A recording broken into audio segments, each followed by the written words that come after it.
Hello everyone, welcome back to the VGA remake of Space Quest 1, released in 1991.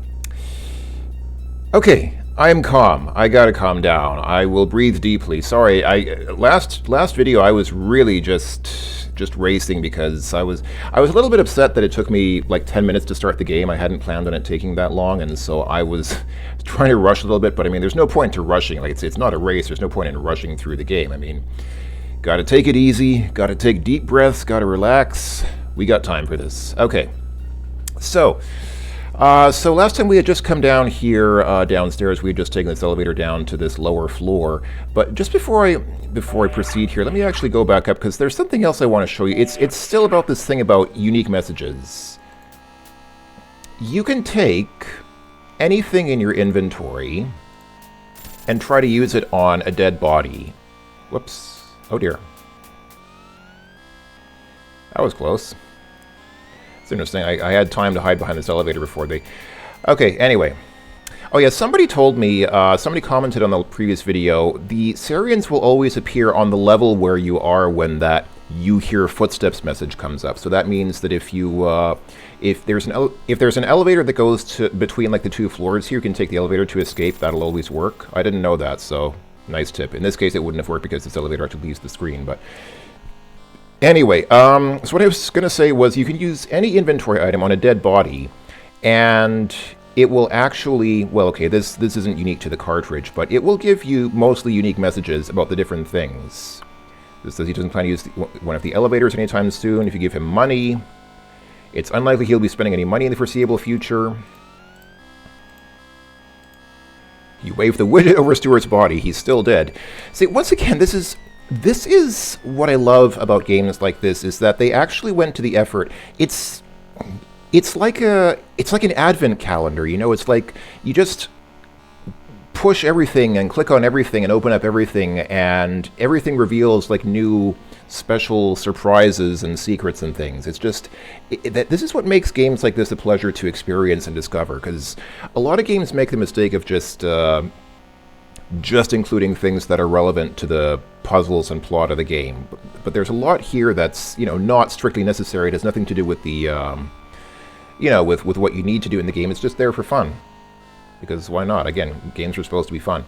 One other thing, just as a little side note, the reason why this computer is destroyed here is, I guess, to kind of avoid a...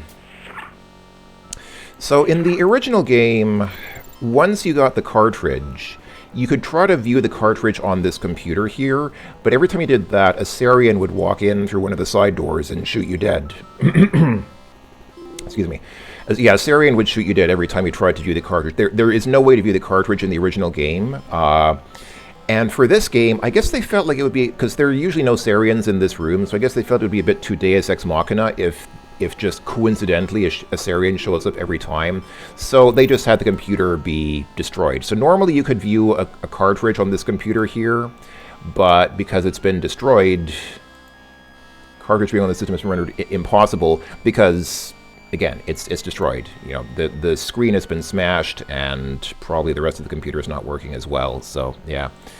Also, it occurred to me when I was thinking about it, it's kind of funny that they specifically say the screen is a CRT. They could have just said monitor, because actually this reference to a CRT did not age well, considering that around 10 years after this game was made, CRTs hardly existed anymore. Well, no, 10 years is maybe a little bit too short. It was more than 10 years, because CRTs were still around in like 2005 or so. But that was around the time that, so maybe like 15 years or so after this game, CRTs started disappearing, and, you know, pretty much all monitors today are flat panel LCDs or you know, plasma screens or something like that. CRTs are not used at all, and certainly in a futuristic spaceship like this, in a scenario like this, they would certainly not use a CRT. So that's kind of a bit of a dated reference now, but oh well. Kind of like in Office Space. I have a friend who recently watched the movie Office Space, which is from 1990-something, I think 1996, 7, 8, somewhere around that time. And my friend said, the immersion in the movie is just a little bit destroyed because they have those huge monitors, because it takes place in an office, of course, and everybody still has those old CRT monitors, and it looks so weird now to see these giant monitors the size of a small refrigerator on everybody's desk. It just kind of looks very, very period now, even though that probably wasn't the intention of the movie. Speaking of monitors, actually, so I know I'm talking a lot again, but just speaking of monitors, one other thing I did want to show is, since we did see that grayscale option in the setup here, let's try it out. Let's set the game to a grayscale and just see what it looks like, just for a moment, just so we can see what it looks like.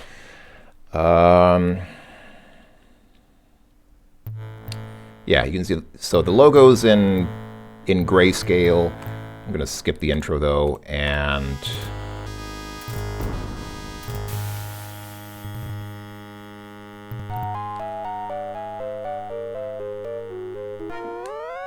yeah, everything's in gray.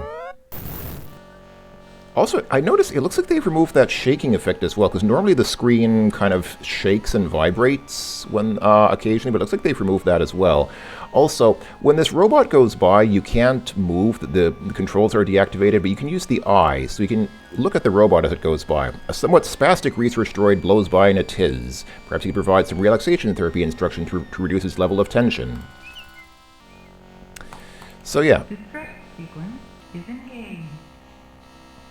15 minutes till detonation. I actually don't know what the purpose of this grayscale... I mean, the obvious reason why it's here is for people with black and white monitors, but it's still VGA graphics, so it's VGA grayscale. Who had a black and white or monochrome VGA monitor? I mean, I guess they existed, but they were... As far as I know, they were rare enough that it doesn't really make a lot of sense to go to the effort of making a grayscale driver for your game. It seems like kind of a pointless thing to do, but Sierra did this for several games of that period. Like, I know Freddy Farkas had one as well. I think a few other SCI games of this period had them, but anyway. So yeah, grayscale. All right, let's go back and change that back to 256 colors.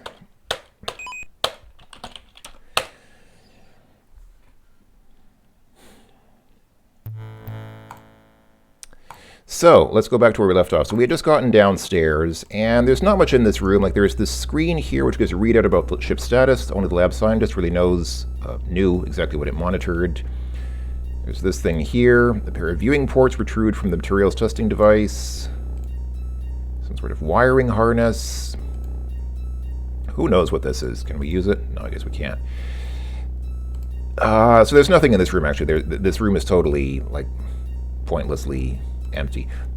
Oh, a designer conduit system runs through your curious ventilation ducting as well as different types of wiring.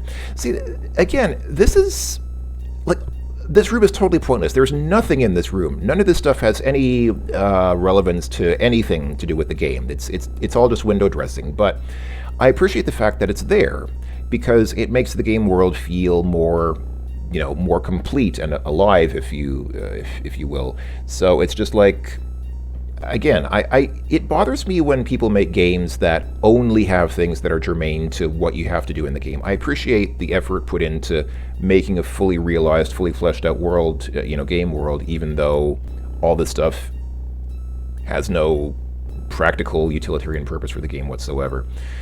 Alright, so let's move on. So, what do we have here? The architects must have been low on oxygen when they came up with the design scheme for this compartment. It's a giant tribute to an ancient but still functional control device.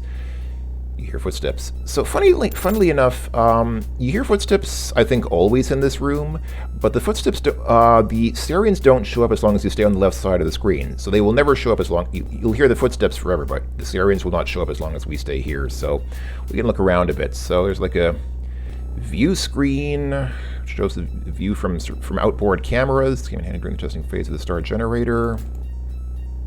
Do you know how many hours you spent cleaning view screens because of acts like that? Boing! Right back in your face, those words did come. Smells like Vudex with pneumonia F. Unfortunately, it tastes like Vudex with pneumonia F. Alright. So here's a keyboard used in the development of Star Generator. It has no function. As much as you feel like pounding out a colonically stimulating version of chopsticks, you realize that it's time to get serious about surviving. At least we think you do. There's no sampler. That is what you meant to try, wasn't it? No, I just like talking to keyboards. It smells like a lot of fingers pressed around this thing. It tastes like lots of unclean fingers pressed around this thing. So yeah, this is obviously a joystick. I don't know why it has these two screens hanging off it, but otherwise it's obviously a joystick. Sorry, it's just an incredible facsimile and not capable of functioning. Boy, you're lonely. When you start talking to joysticks, that's when you know you're lonely. That's true. I was going to be doing that kind of thing to someone else's joystick. You might be right. Hey, you don't know where this thing has been. That is also true. And yeah, I don't know what's with these screens. On the screen is some green dude you've never seen the likes of. He seems to be talking about the audio is out in this area of the ship, so I don't know why they put two screens with some guy talking on the joystick, but alright. As soon as it'll come. Let's face it, that's going to be ugly no matter how you adjust it. Alas, it is speechless. It's a TV picture, remember? Same message, alright. And this over here is obviously a mouse. Here we have a nice chunk of floor space dedicated to a cursor control device named after an annoying rodent. What were they thinking? Though he's been known to have a fondness for manipulating small rodents, this one is obviously decorative, at least in someone's mind. I'm glad for your sake that no one can see what you're trying to do. Oh, Roger, all of YouTube can see what we're trying to do here. Funny, it doesn't smell like a rodent. Good thing it isn't a real mouse where you'd be hacking up furballs. Yeah, okay. Yeah, we can't use inventory items on these things. You look at the cabling. Yep, big phony wiring from the giant control devices attempts to complete the decorative effect. So this mouse and this joystick are not functional. Like, they don't actually do anything. They're just here to act as, again, like, they in the game as well as in the in-game universe on the ship, they have no function. They're just here to act as window dressing. The incredibly huge cords are fixed to the deck and can't be moved. Come to your senses. It smells like vinyl encased wiring. You must have something more important to do than going around sucking on vinyl insulation. Alright, what's this here? This place looks like a monument to Soviet computer hardware miniaturization. At one time it served as a development facility for the Star Generator, but that was in the early phase of the project. Alright. Oh, I think that wasn't a description of this thing here. That was a description for the whole room. Okay, so, yeah, again, there's nothing here. Like, nothing in this room has any function whatsoever. So we can just walk on through. Yeah, you can see the Sarians showed up there, but we outran them. I'm actually not sure if that's supposed to happen. So, that puzzle is actually dependent on the game's speed. If you slow the speed down here like that, so that Roger walks more slowly, you cannot do that. You can't just walk across the screen. So I don't know if there's supposed to be some alternate solution. What you can do, I'll just show you. If you feel like that's cheating for some reason, if it feels like that's not supposed to be the intended solution, slow the game down a bit. What you can also do is hide behind the mouse here. Yeah, you hear footsteps, but you should have time to get back here. Are they going to see? No. There's a little bit of him sticking out here, but they don't see it. So yeah, so you can do that as well. If you don't like just running across the screen, you feel like you feel like it's cheating a little bit because that's not the intended solution, you can just hide behind there. All right, here we go. So what's this now? You always meant to ask one of the technicians what this thing is. However, you procrastinated a bit too long on this case. It's either an ocean in a bottle or a model of your stomach as the deadline draws near. Yeah, it's some kind of tube with something passing through it. I don't know what. Okay, can't do anything with that. Looks like something out of a Boris Karloff movie. Through this window you can see down into the pod bay. A pod sits waiting on the launch track. The large bay doors are currently closed. Alright. These buttons are locked in position. It's probably just as well. You might live longer due to having no clue as to their purpose. There's a lockdown. They won't help you anyway. Alright. What about this here? This is a remote monitoring panel for some of the ship's systems. Attempt to understand their purpose always made your brain hurt, but you do know that glowing red isn't good, especially since some of the stuff is connected to the reactor cooling system. Alright. These buttons are operational at this time. Alright. Okay, so there's this door here. It's another long line of elevators in this game, ship. But this elevator requires a key card to enter. So, fortunately... Oh, hey.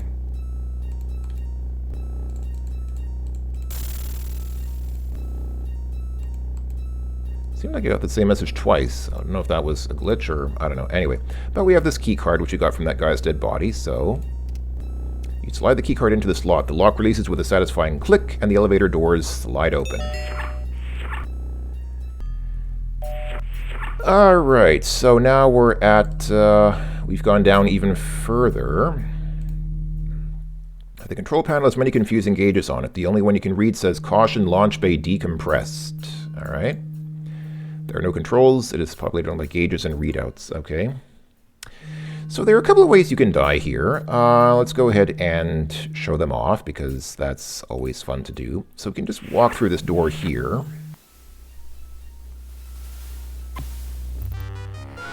That concludes your experiment on the effects of vacuum on the unprotected human body. Wasn't that fun?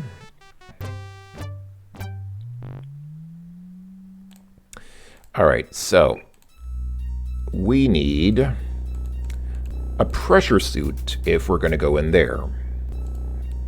Fortunately,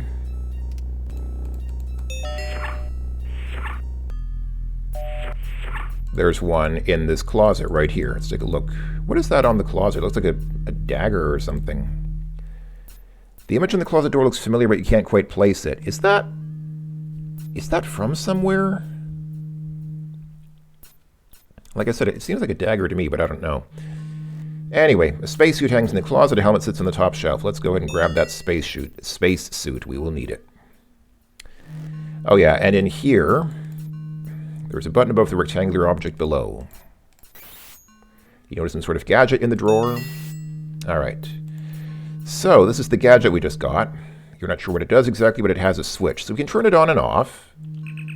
Switch it on. Switch it off to conserve its energy. In the original Space Quest 1, you actually couldn't turn it off. Once you turned it on, it wouldn't turn off again. So, there's no reason to turn it off. I don't think it ever runs out of energy, so there's actually no reason to turn it off or leave it off, but I'll leave it off for now. It is, of course, the translator gadget, which we got from the same place in the original game. And I wonder if it's meant to look like a babblefish, or to invoke a babblefish from Hitchhiker's Guide to the Galaxy, because it looks like it has a fish kind of thing on the top of it, so I don't know if that's meant to invoke that, but anyway. Alright, so now because of the spacesuit, we can come in here without dying instantly. So what do we have here? This is the cavernous vehicle bay. An escape pod rests on launch rails at the end of the platform. Bay doors at the end of the rails below allow access to the empty... Okay, we don't really need to know any of that. A giant silver pill-shaped pod sits poised to fire, much like a bullet in the chamber of an ancient pistol. These powerful Pyron wheeze pump drives propel the pod. Can't do anything with those. Some alien anchor being is broadcasting a message about the stolen star generator. It's that butt-ugly green guy again. If all the systems destroyed thus far, you wish to tell you would have been one of them. Alright, can't do anything with that. I don't think we can do much with... hold on, let me save here quickly at the escape pod. Can we... Yes, we can. Does that artificial gravity do the job, or what? I'm sorry, I know it's a little bit sadistic, but I take a stupidly childish pleasure in that sound effect, so I'll play it again.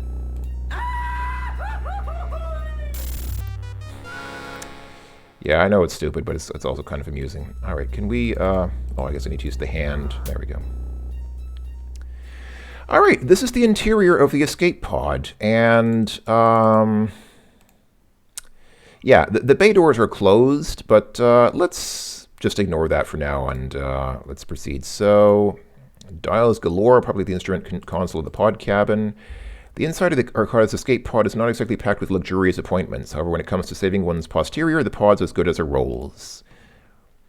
I'm just thinking now, there were several people stationed on this ship, and this pod looks like it's big enough for exactly one person, so how are they supposed to save? Was this just like to save the captain of the ship or something? Or, I don't know, I have no idea. Oh yeah, this survival kit contains the basics for deep space survival. You don't need that right now, but we might need it later. Alright, so what do we do here? Can we tug on this joystick? This lever causes forward propulsion of the pod when powered up. I don't think much will happen without power. Okay, I guess we need to push these buttons. Let's see, what's... this is the autonav button. When operative, it allows the pod to navigate to the closest habitable planet. Sounds useful. This button is not to be pushed at any time. Guess which button we're pushing first? Well, actually, yeah, it doesn't do anything when the power is off. Okay, what's the last button here?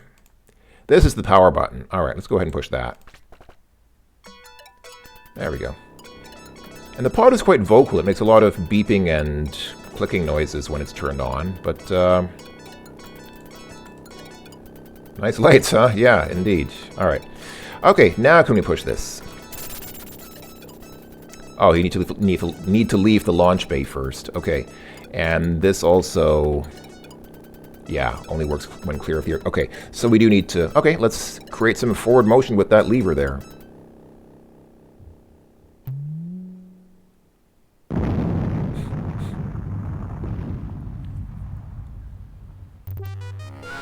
Guess those doors are as strong as they look.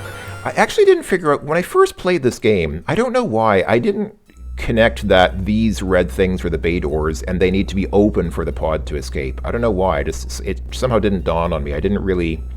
I guess when I saw this, it didn't dawn on me that these are closed, that these are like metal doors that the pod needs to go through. It looked more to me like just some kind of... I don't know. I have no idea why I didn't figure that out. It took me a while to figure that out. So... You overhear a couple of strange guys conversing nearby. Yeah, I think we can't go to the left from here because... Yeah. Hey, flow-through ventilation. You'd best avoid those guys in the future. Alright, yeah, so we can't go back anymore. If we wanted to go back, then... Too bad. I don't think you can at this point. But that's okay. We don't need to because what we need is actually these two buttons here. So, the doors are already closed. Let's go ahead and push open. Open door.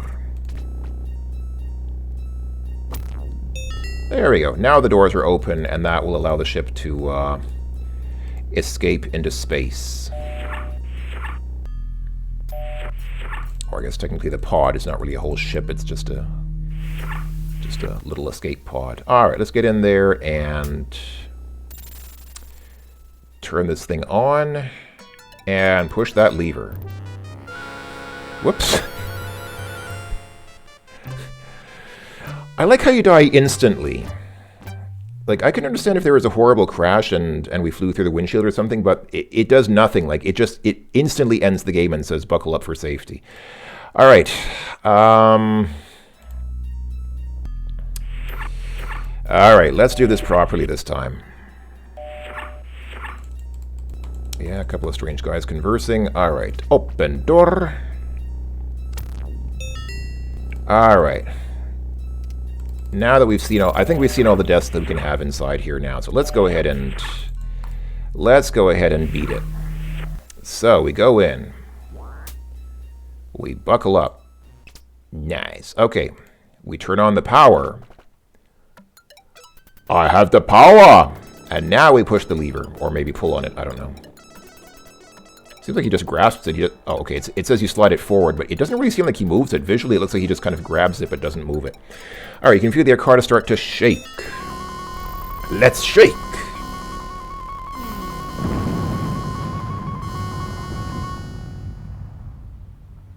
I don't know why the ship blew up. We had like 7 minutes, almost 8 minutes before...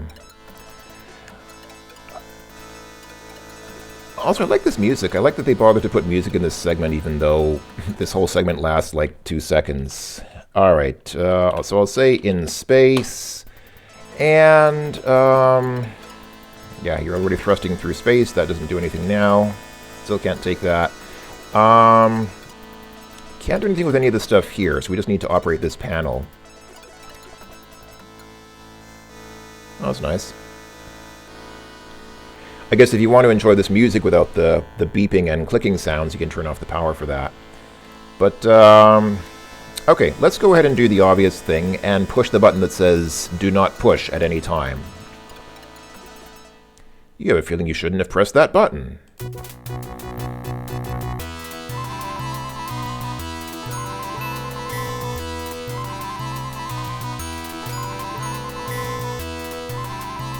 I love the minor key adaptation of the theme. It's a really nice touch.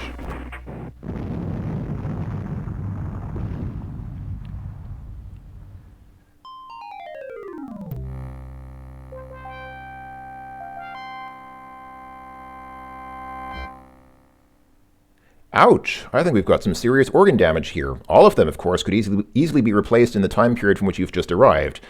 However, a quick scenery check reveals that you are now in the Dark Ages. The only transplant you'll get here is from carcass to spit over flame. As you draw a few final lungfuls of oxygen through your newly acquired sucking chest wound, you gleefully notice your final resting place is near beautiful Nottingham Castle, universally renowned for its inclusion in Sierra's conquest of the longbow. Oh boy. Which I have also played, by the way. I have a Let's Play of it on my channel, together with her crabbiness. Oh my goodness. You're shocked to hear some highly inflammatory language making its way into your auditory canals. Must be some uncivilized ruffians in the nearby pub. Well, you're dead again. We even warned you not to push that button. You have no one to blame but yourself for having to sit through a plug for another fine Sierra product. Maybe you'll follow directions next time. Thanks for playing and all that stuff. Alright. Okay, so yeah, there's obviously just one thing to do here. You just push the auto nav button and you're done.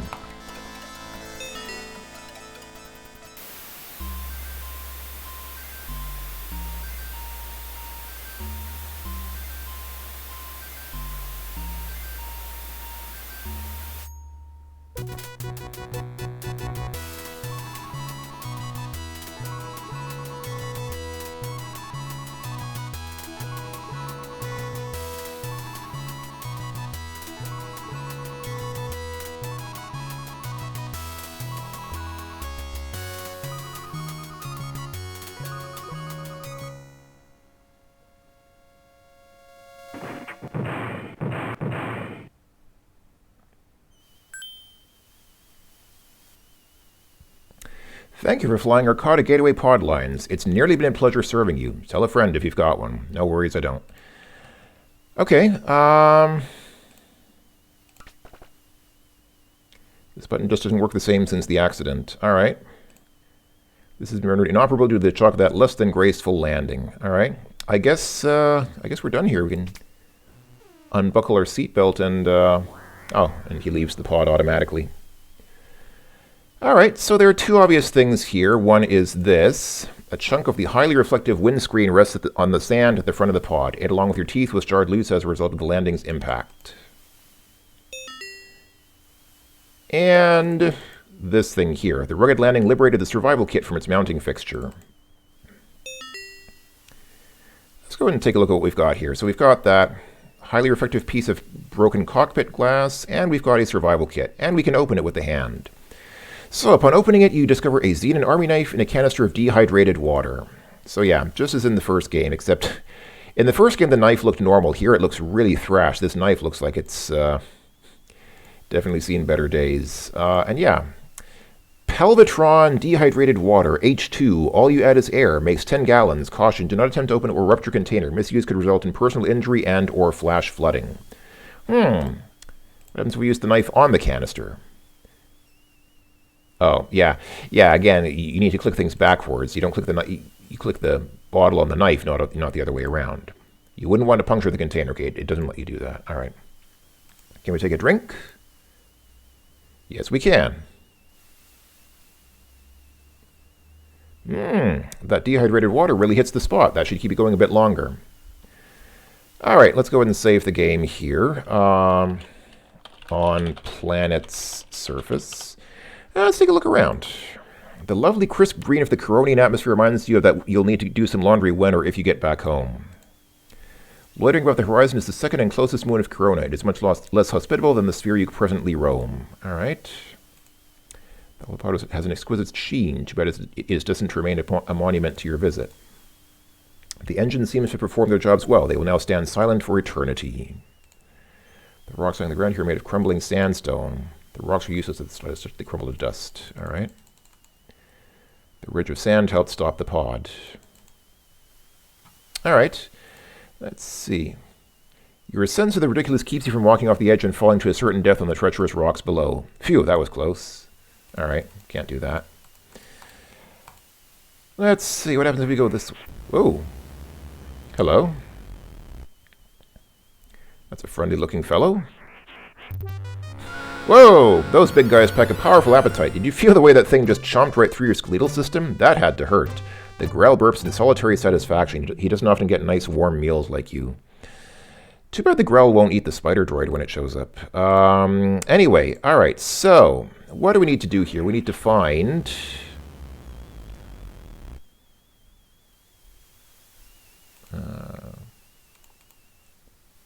There we go. So in the first game, there was that sort of collection, like there was that rock formation. In this game, I like this music too. The music here is very nice. It's kind of atmospheric. Like it's not intrusive, but it is very moody. So yeah, in the first game, this was just like a ridge of rock or like some rock formation. But here, it's actually a skeleton of some creature that's been dead for who knows how long. So vertebrae, ribs, and who knows what else rest upon the Keronian soil. The average height of the structure looks to be about 7 meters. Good thing you didn't meet this thing back in its heyday. Yeah, this is a huge skeleton. And yeah, we can walk on... Oh, here we go. Out of the corner of your eye, you spot an object hurtling from the greenish atmosphere toward the parched surface you currently occupy.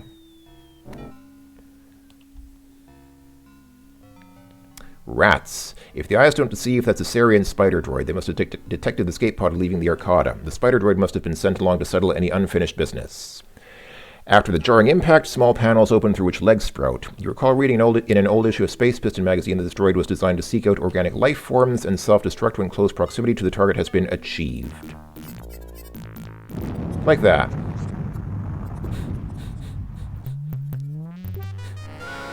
How convenient, you've been blown into handy bite-sized chunks. I guess that Space Piston article wasn't fiction. There's nothing quite like stretching out and enjoying the wide open spaces. Alright, let's not do that again. I feel like the spider droid moves faster than I remember. I think maybe they tweaked, since we've... I think so normally in Sierra Adventures, when you crank up the speed like this, it makes your character move faster, but not other things. I feel like this patch, this fan-made patch, has adjusted animation speeds of other things so that they also move faster. Which makes some parts of the game more difficult because it means you can't move faster than your opponents anymore. At least not in this case. So... just to be rid of this annoying thing, let's go ahead and... so we could achieve some safety if we walked up there, but let's do what everybody wanted to do and come in here.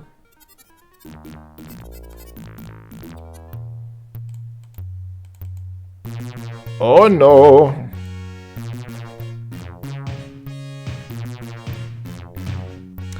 Borat has transformed you into a new piece of recreational equipment. Along with finding this treatment extremely rude, you don't survive it. Oh, yes! It's tough to make friends out here. This image was actually removed from Sierra's copy of the game, because Sierra was... well, I don't know if they were sued, but at least they did get some kind of cease and desist letter from... what's the company that makes those chow foods? I think it's Ralston Purina. They make, like...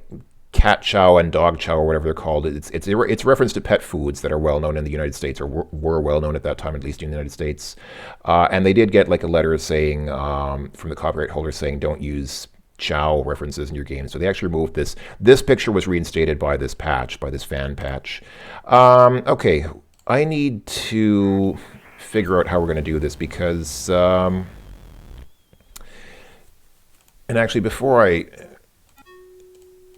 just so we don't need to come back and do this later. A rather bright plant grows in this otherwise flora-free area. Let's go ahead and grab that plant while we're here.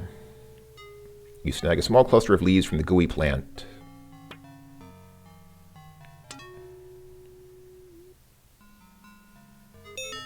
That stuff sticks worse than Fortnite-old undergarments. It's a good thing your gloves are Tefloid-coated. Yeah, in the original Space Quest 1, remember, there was that kind of spinach-like plant that we picked here, which, as far as I can tell, serves absolutely no purpose in the game whatsoever. You can take it, and you don't do anything with it. I don't think you get points for taking it. It doesn't serve any purpose whatsoever in the game. But in this game, this plant does serve a very important purpose. We will need that, so it's good to take it now. Let's go ahead and sit around and wait for the spider droid to show up. And I need to figure out how to make this work. Come on. There we go.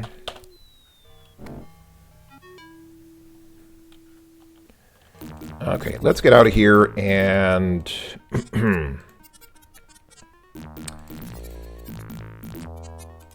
Alright, that thing moves pretty fast. So I need to figure out how we're going to do this because... oh no!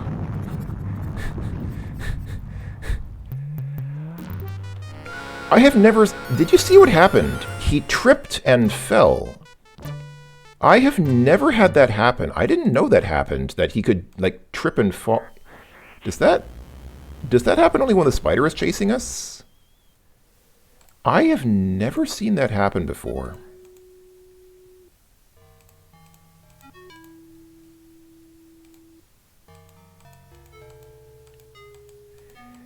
I guess it only happens when the spider is chasing us. It's kind of the game's way of telling you don't go that way. Alright, can we... Okay, I was going to look at that thing, but let's do that later.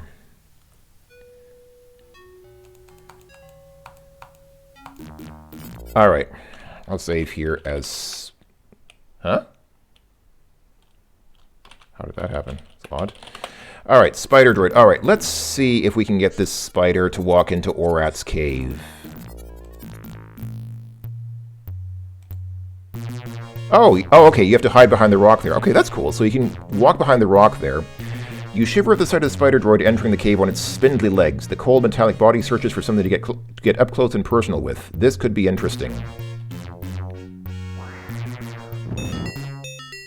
Alright, now that was cool. That killed 2 problems with no stones. Reference to the fact that you can also kill the spider droid with that huge rock. The gleaming chunk of Orat's anatomy is the only visible proof that Orat ever existed. After that explosion, it's amazing there's that much left. You reach down and take the Orat part in your hand, so it oozes to fill the space between your fingers. Alright, very nice. So, as several people pointed out in the previous version of the game, killing Orat with the spider droid is useful because it means you get to keep the water. Otherwise, you have to kill Orat with the water, and since this is a desert planet, you will need to drink while you're on the surface regularly. But it's not really that big a deal, in my opinion, because we don't need to spend much time on the surface here. We really don't need to spend much time here at all.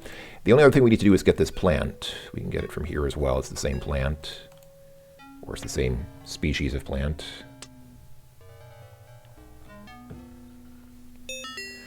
Alright, so I'll save here as got plant. And to show you the alternate solution, let's go ahead and restore back here. And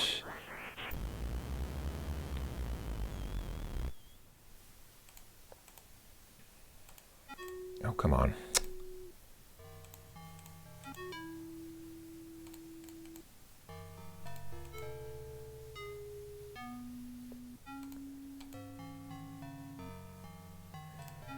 Come in here, and Orat is huge and ugly. Of course, your opinion may differ depending on what part of the universe you come from. You also get the impression that he might be quite mean. Though normally known for his intellectually stimulating conversation in the monster and beast community, Orat seems limited to grunts in the way of response to your probing questions. The stench? Phew, not even a text adventure would attempt that description. You wouldn't want to do that. From the stench, you make an educated guess, and it isn't a pleasant one. Alright, so let's go ahead and throw the water at this guy. Orat, always in the mood for a snack, snatches the can out of the air with his spacious oral cavity, then chews and swallows it. He notices a rumbling deep within his abdomen.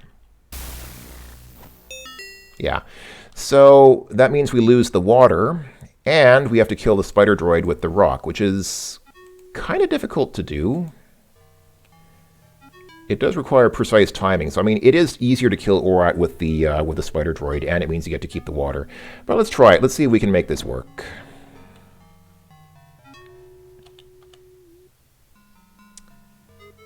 It's interesting, the droid just walks off. Yeah, we're safe up here. The droid cannot walk up this expanse of the skeleton's spine here, so actually we're safe from the spider droid here. But if you want to kill it, you actually don't have to kill it, but if you want to, there's this, oh. That's describing the spider. Now, I was trying to look at this rock here. It must be a snapped spinal protrusion just sitting here without as yet having succumbed to the nearly irresistible attraction of gravity. So, what we need to do is...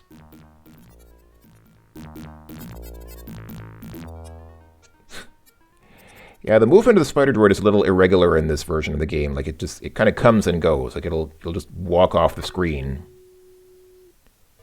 Obviously, as it has done. So I'll need to actually...